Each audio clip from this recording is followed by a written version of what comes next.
Have you ever wondered if a conflict could arise within an alliance? And we're not talking about a diplomatic conflict or some embassy skirmish. No, a real conflict with small arms, with artillery, with armored vehicles. Does that seem impossible to you? Instead, in 1969, at the end of winter, or in March of 69, in China, along the border with the Soviet Union, exactly this kind of conflict breaks out. A conflict that, in reality, had been simmering for some time, but for a few weeks becomes red hot, coming close to the use of nuclear weapons. You might ask, but how? China Mao, the traditional ally in the East and the Far East of the Soviet Union. Mao, who had been fully supported by Stalin in his rise, in his victory in the Chinese Civil War, and then in the formation of the new China. But to understand all this, there's an episode that, in the West, at least here in Italy, is not very well known. We need to dig deep, and by now you know that here at Dentro La Storia, we really love to dig deep, especially into the lesser-known episodes. So follow us in this reconstruction of what happened during what was called the Sino-Soviet War. What is known as the Sino-Soviet crisis or war was actually something more complex, something that lasted longer over time, something that combined an ideological rivalry, geopolitical tensions, and, of course, military clashes along one of the longest borders in the world.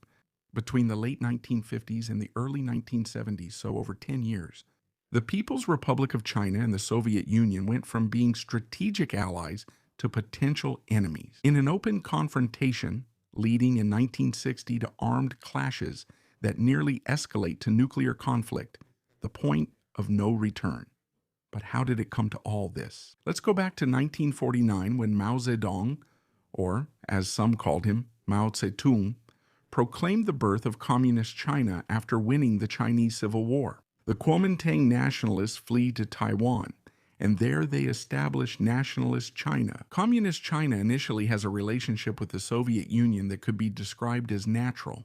Mao's China immediately commits itself to reconstruction, but also to an extremely aggressive policy in the Far East. Just think of its participation in the Korean War at the beginning of the 1950s. Stalin sees in the new China not only an ideological ally, but also a strategic one against the Western Bloc. And the proof is the Korean War, where UN troops intervened against North Korean and Chinese troops, which is evidence of China's own power in the region. That's why the Soviet Union and Beijing signed a treaty of friendship, an alliance and mutual assistance treaty that involves the Soviet Union and China. Moscow provides the technology, the experts, the funding, and the people needed to turn China from a large agricultural country into an industrial power. And China agrees to join a system, the Soviet system. But this treaty, it has a relatively short life, because in the 1950s, tensions that were initially under the surface explode. After Stalin's death, Nikita Khrushchev changes course. He condemns Stalinism, denounces all the violence committed under the Georgian dictator, and promotes the so-called peaceful coexistence with the United States. It's the so-called phase, which we've already seen before, of détente. However, it's a détente that is not understood in Beijing. Mao actually interprets this shift as an ideological surrender, as about-face, a betrayal. The break is formalized in a sort of split. Two models of communism, two worldviews, two alternative centers of power. The border between these two great empires, over 7,000 kilometers long, had never truly stabilized. And that the issue of the border was actually something that had its roots in the past. Keep in mind that even in the 1930s, during the period of Japanese occupation of Manchuria, there had been border clashes between Soviet guards and Kuomintang soldiers. And then, of course, the Manchurian army itself to define the borders. A conflict whose echoes reached the West faintly, as if it were something distant and ultimately insignificant, but which had left important marks. Right after the latest defeats on the ground, In the summer of 1939, Japan had given up the idea of attacking the Soviet Union, even when the Soviet Union itself was attacked from the other side by Nazi Germany and its allies. It was better not to provoke the Soviets, the Japanese had thought. But that contested borderline, based on 19th century treaties dating back to the Celestial Empire, was never clearly defined.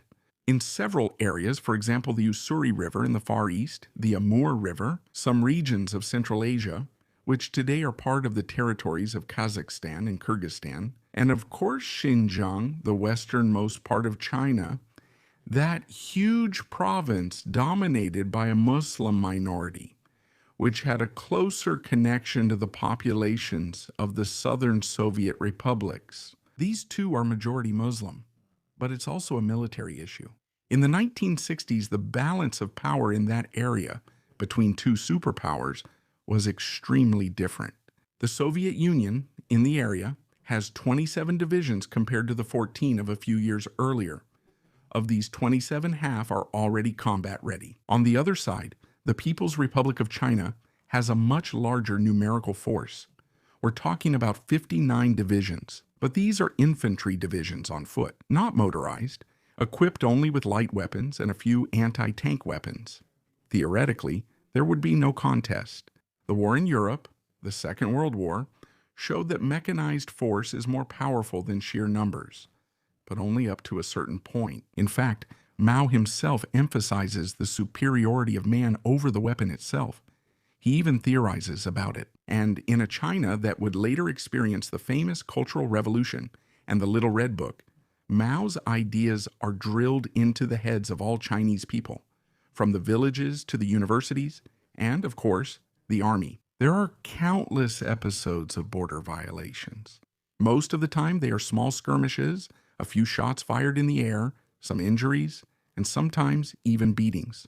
But it reaches a point at the beginning of 1969 where both sides no longer want a stalemate, but a show of dominance to make the opponent understand who is really in charge. Between March 1st and 2nd, 1969, about 300 Chinese soldiers camped at Zhengbao, a large island on the Ussuri River.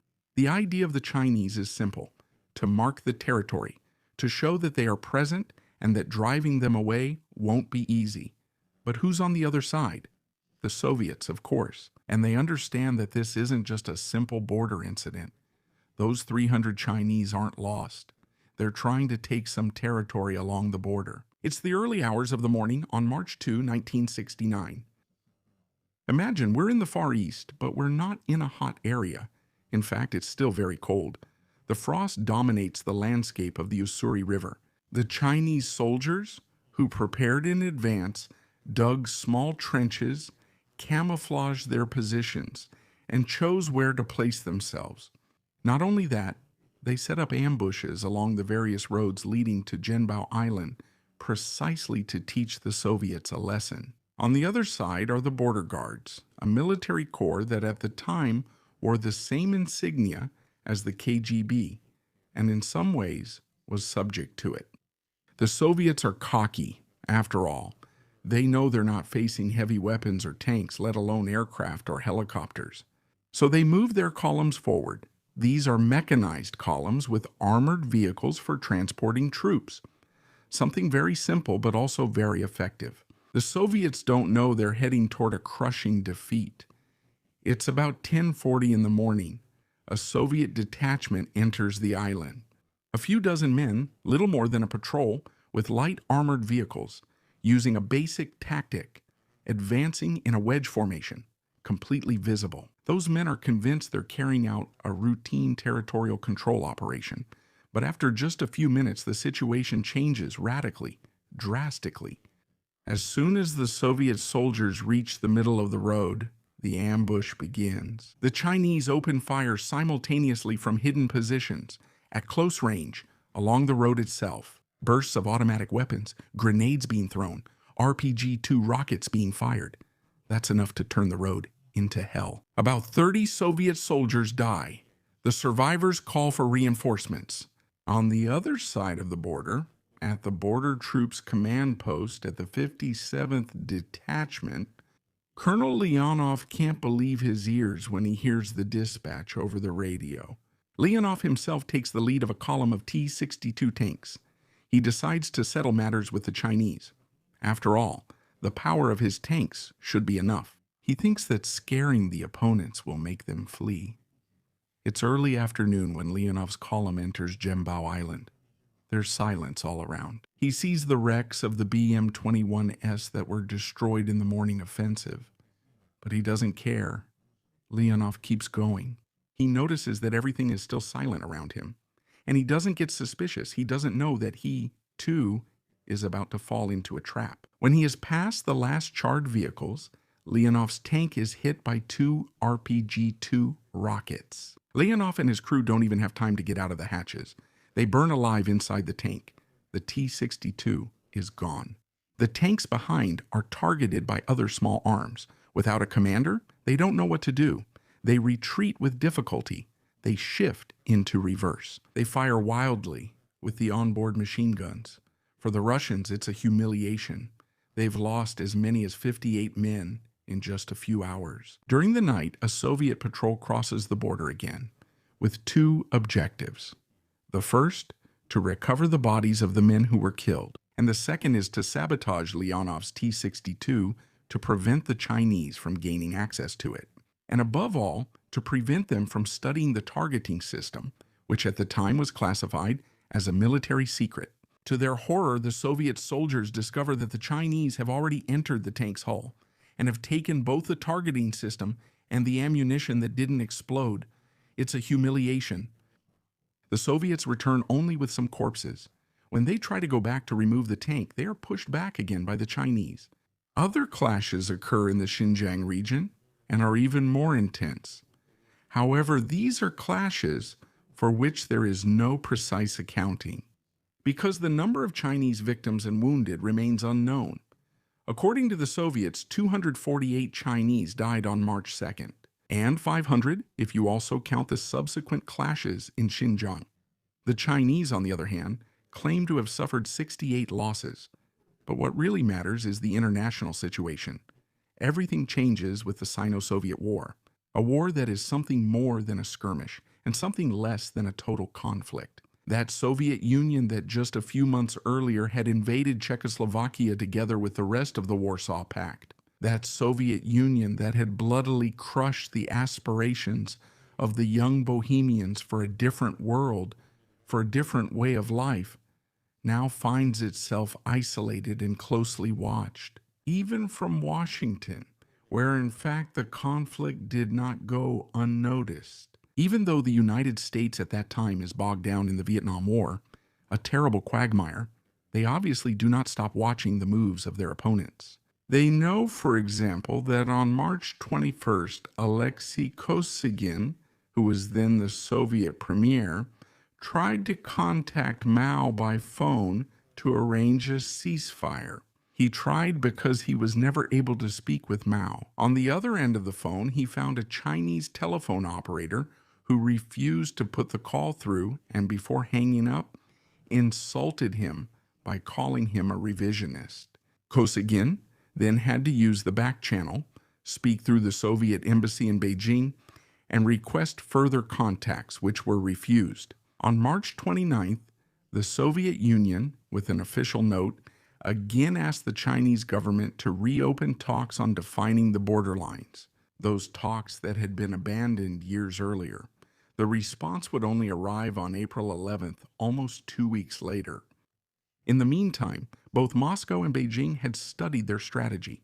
Even the idea of using tactical nuclear weapons to clear the way for their own troops. In the end, the Chinese response was delivered to the Soviets on May 24th, a month after the closing of the 9th National Congress of the Chinese Communist Party. It is a very harsh response which recognizes as unjust all the treaties that had regulated the Sino-Soviet border up to that point. From then on, the Border Commission had to work in silence, trying not to be intercepted by the Americans, who were actually aware of the situation, in order to find a peace that was extremely difficult. not only along the Ussuri River, but especially in Xinjiang, because on August 13, a group of Chinese soldiers about to cross the border with Kazakhstan was sent back after an attack by Soviet border guards, who this time also use helicopters.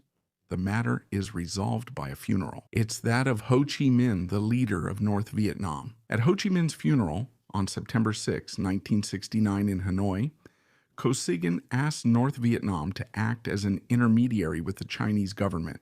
After all, Hanoi has always received subsidies, weapons, and materials from Beijing. But the issue is still far from being resolved. So much so that Kosygin himself, while he was in India, on his way back from Hanoi, had to make a detour because access to Chinese airspace for his aircraft was denied. Only then does Mao become more open, instructing Zhou Enlai to meet with Kosygin at Beijing airport to stop the mutual provocations and seal a kind of armed peace.